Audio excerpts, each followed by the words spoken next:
Tinanong kanya ng kasual lang. Gusto mo tayo na? Tapos ikaw naman, And for the first time po, hinawakan ko po yung kamay niya at that time. sinabi niya, mabilis.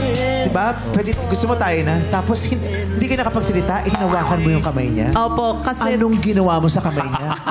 Ayun na. Holding hands. holding hands. Holding hands. Fingers intertwined, gano'n. Maraming tao yun. Wala. Parang wala po eh. Walang tao. Pagkakataon. Ano Yun na, umuwi na po kami. Wala naman ng tao. Ba't umuwi pa? Crush na crush. Inaantay mo yun? Did you pray for it? Opo.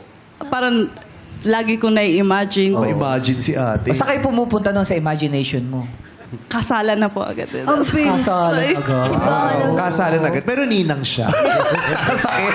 Umatid na. In-invite Nina.